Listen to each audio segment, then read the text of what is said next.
Yes, the good old Las Vegas. But no, not the one you're thinking of. There's another Las Vegas, one in the middle of nowhere, New Mexico. A small, isolated town with only about 13,000 people. It sits alone in the vast desert until you finally reach Santa Fe. And the vibe there? Well, let's just say it's different. This is where something truly disturbing happened to me and my mom. Something that still makes me question whether we really experienced what we think we did. I was 16 at the time, and my mom was 47. We were driving back from a club volleyball tournament in Denver. Since we lived in Albuquerque, New Mexico, driving was much easier and cheaper than flying. It was about a 6-hour trip, and we had already been on the road for 4 hours. By 6:57 p.m., we pulled into Las Vegas. The sun was just setting, leaving behind a dim, eerie glow in the sky. We had only stopped once so far, and with 2 more hours ahead of us, grabbing food and gas in Las Vegas seemed like a smart idea, at least until it wasn't. We stopped at a Burger King. From the outside, it looked closed. Half the lights were off, and the place seemed dead. But through the window, we could see workers at the register and an elderly couple quietly eating inside. We hesitated for a second, but hunger won, and we stepped in. The guy at the register was odd, extremely pale, with a buzzed blonde haircut. That alone wouldn't be strange, but something about him felt out of place.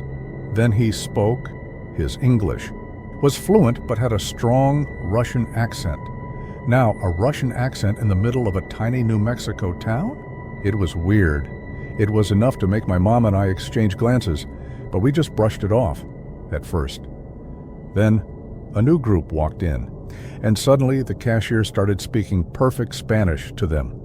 No Russian accent, no pauses, just a seamless switch, like flipping a switch on his personality. At that point, something felt wrong. We quickly grabbed our food and walked to the car, trying to shake off the weirdness. But as soon as we stepped outside, we saw him. A bald, barefoot man sat on a bicycle, staring directly into our car windows. His bloodshot eyes locked onto us. He didn't say a word. He didn't move. 2 small dogs circled our car like they were guarding it. The whole thing felt like a scene from a horror movie. We mumbled a nervous "excuse us" and got into the car as fast as we could.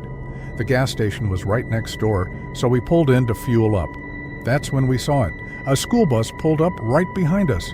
But it was 7 p.m. No kids, just the driver. A man who looked like he had just crawled out of a coffin. At the same time, a group of older women stood by their cars spraying gasoline, all over themselves and their vehicles. Like it was champagne, the air felt thick, heavy. At that moment, we realized something else. We didn't have a charging cord for my mom's car, and we needed one fast, the road from Las Vegas to Santa Fe is dark, winding, and dangerous without enough power. So, we parked in front of the gas station store. That's when we saw it. A baby, sitting completely alone in a stroller on the sidewalk. No parents, no one around, just staring at us. It didn't cry, it didn't move, it just watched. My mom and I felt pure dread. We hurried inside and told the cashier, an older lady, the only normal person we had seen that entire night. We told her about the baby outside. She turned to look, and it was gone. The stroller was still there, but the baby was not. At that point, we were done. We just needed to grab a charging cable and leave. But at the counter, there was something else. A single apple, sitting right in the middle. It was perfectly round, with an unnatural, almost radioactive brown color. And then, one final thing. The cashier smiled at me and said, "I love your shirt. Where did you get it?" I looked down. I was wearing a plain white t-shirt. That was it. We grabbed our stuff, ran to the car, and sped out of town as fast as possible. As we left, we turned on some music to try and calm down, but the songs started, skipping, pausing, and glitching, until we finally crossed the city limits of Las Vegas. Then, everything went back to normal. I don't know, man, but this place, it's weird. And it has a really high crime rate. if you ever find yourself driving through Las Vegas, New Mexico, don't stop.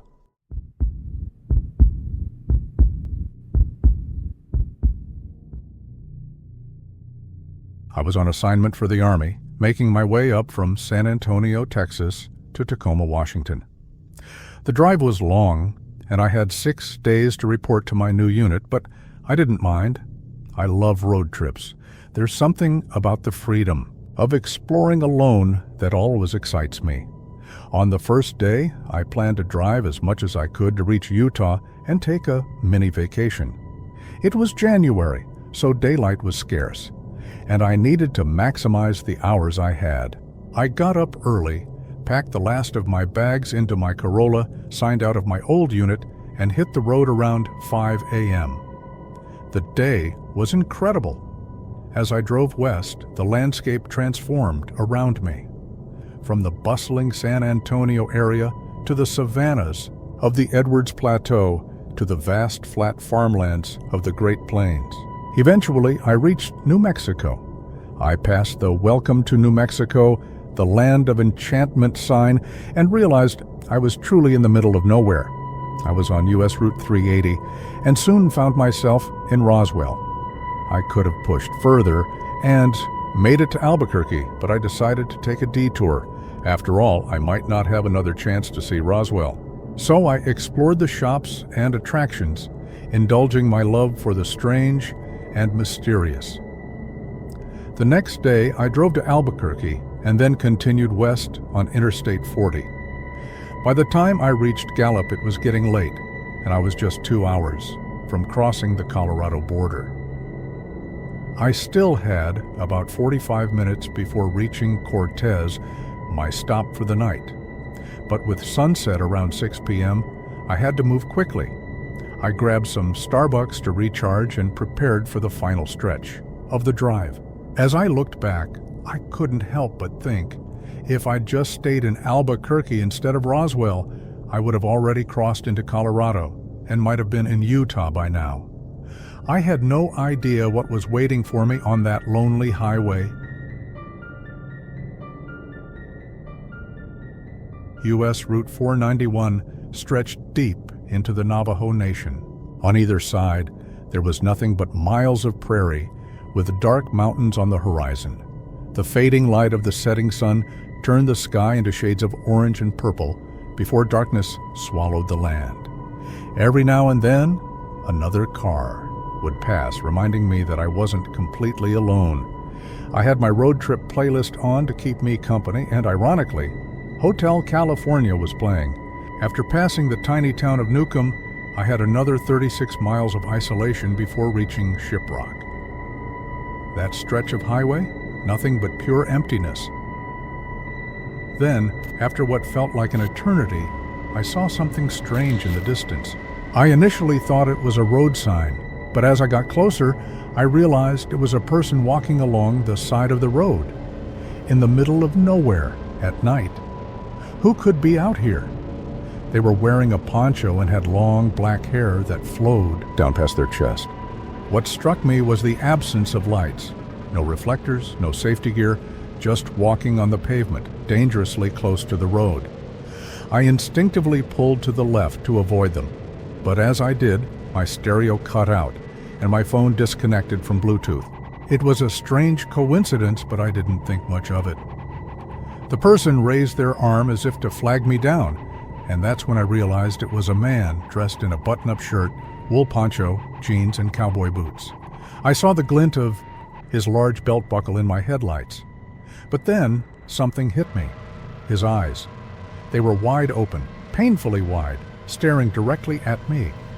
He seemed to track my every movement, even with my headlights blinding him. I passed by him in a daze, trying to brush off the unsettling feeling creeping into my mind. The stereo came back on, and I tried to shake off the feeling, thinking maybe it was just my imagination playing tricks. I checked my rearview mirror. He was gone, maybe too far behind me. I didn't know. I tried to ignore the unease in my gut as I continued on. But then, in the distance, I saw another figure. It looked like the same man, walking alone again, wearing the same poncho with long black hair. How could this be?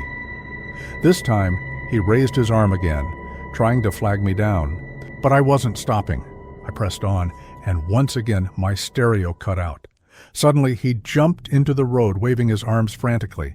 I swerved into the left lane, narrowly avoiding him. As he passed through the beams of my headlights, I noticed something horrifying. His clothes were tattered, his hair wild, and his eyes, those wide, haunting eyes, were locked on mine. His once clean outfit was now torn and soiled. I couldn't believe it. My heart raced, and I accelerated, trying to distance myself from him. But then I looked in the rearview mirror. He was running. The man was running, matching my speed exactly. I pushed the gas pedal to the floor, my car roaring as I tried to outrun him, but no matter how fast I went, he kept up. His body was illuminated by the red glow of my taillights, and he was right. Behind me, not slowing down at all. I was panicking now. My hands were sweaty, and my heart pounded. What the hell was going on? I couldn't believe it, but I kept pushing forward. Finally, in the distance, I saw the faint lights of Shiprock. I was close. I just had to make it. The creature, or whatever it was, started to fall behind, drifting further away from the road. I didn't look back again. I couldn't. My car was near its limit. The temperature gauge was in the red, but I could see Shiprock, and I pushed on. When I finally reached the town, I looked in my rearview mirror again, and this time, the creature was gone. I let out a breath I didn't realize I was holding. My music started playing again, the familiar tunes bringing a sense of calm. I had made it. I was safe. A week later, I shared this experience with a fellow soldier, a native of Albuquerque. She was familiar with the legends of the Southwest and quickly steered the conversation toward a creature whose name she wouldn't dare speak. She mentioned how Route 491 had a history of paranormal events. And when I Googled what Route 491 used to be called, everything fell into place. Let's just say, be careful when you travel those desolate roads.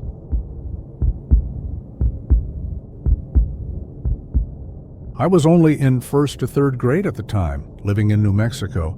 I can't remember the exact time of year, but it's a memory that stayed with me ever since. I've been reading other people's stories and thought it was finally time to share my own. The first part happened at my grandparents' house. I had stayed the night there, and we'd spent time reading the Bible together until about 11 p.m. I wasn't really connected to the internet at that age, so I had this idea. In my head, that midnight was the devil's hour. After reading, I was sent off to bed, to my mom's old room. My grandmother stayed in the den, and my grandfather had already been asleep for hours. I woke up at what I assumed was around midnight, the time that had always scared me. I needed to use the bathroom, so I went, but something felt off. I couldn't shake the feeling that something was behind me. The bathroom was close to my room, so I thought it was just my nerves. I almost went back to bed right then, but it wasn't long before I woke up again, maybe 20 to 30 minutes later, and this time something was in my room. It was dark, the shape of a figure standing in the doorway, just barely fitting under it. My grandfather was about 6'2", but this figure was at least 6'10". It had to tilt its neck to fit under the door, and the way it moved unnerved me deeply. The figure had no facial features, just darkness. And when I saw it, it seemed to freeze in place, but so did I. I didn't scream, I didn't panic, I just tried to go back to sleep, forcing myself to close my eyes. But the feeling stayed with me. About 20 minutes later, I woke up once more, and the figure was now standing in the middle of my room, blocking the door. I didn't even try to escape. I was paralyzed with fear. The figure stood there as I watched, it not moving. Once again, I forced myself to sleep. But the last time I woke up, it was right above me. It was taller than I remembered. Its neck twisted at almost a 90-degree angle as it loomed over me, staring down. I could barely make out the red, beady eyes, nothing else, just those eyes. I couldn't move, couldn't think. I stared at it, frozen, until sleep took me over. When I woke up again, it was morning, and I tried to suppress the terror I felt. I climbed into my grandmother's bed until my grandfather came back from his bike ride, pretending like nothing had happened. But the memory of that night stayed with me. A few months later, I stayed over at my grandparents' house again, determined to ignore what had happened before. I loved how calming their house was, so I didn't want to let the fear consume me. The evening went the same way as the last time, reading the Bible with my grandmother and talking until I went to bed around 11 p.m. This time I woke up about an hour later, but I wasn't in my room. I was in the hallway near the bathroom. It was strange, because I had never sleepwalked before. It was the first and last time I ever did. Confused, I went back to bed and didn't think much of it. But when I woke up again, I was further down the hall, right in front of the entryway. I've always disliked that entryway. It's too long and uncomfortable, yet too short at the same time. It unnerved me, so I tried to ignore it and went back to bed. But things took a turn when I woke up again. This time, there was light knocking. I stood up in panic, unsure of what to do. My first instinct was to run to the den, where my grandmother was sleeping, but I didn't wake her up. I don't know why. Then I ran to my grandfather's room, but he was snoring as usual, completely. Unaware of what was happening, I froze. If neither of them were knocking, who was? The knocking grew louder and faster, as if whoever was doing it was trying to get in. The sound was increasing in speed, and as I moved about, trying to figure out what was going on, I saw something that made my heart stop. Red, beady eyes. I ran back to my room in fear, and as soon as I stepped inside, everything stopped. The knocking ceased, and the feeling of dread lifted. I quickly fell asleep, too scared to think about it, but I couldn't forget it. The next morning, I didn't tell anyone what had happened. A few years later, I asked my grandmother if she had ever experienced anything paranormal. She told me that she had seen a large, dark figure before, which she described as a trickster. She said it would hide things from her and mess with her. It felt strangely familiar to what I had experienced, but I still never told her about the figure I saw. I'm not sure if I ever will. Maybe it's something I should forget, but it still haunts me.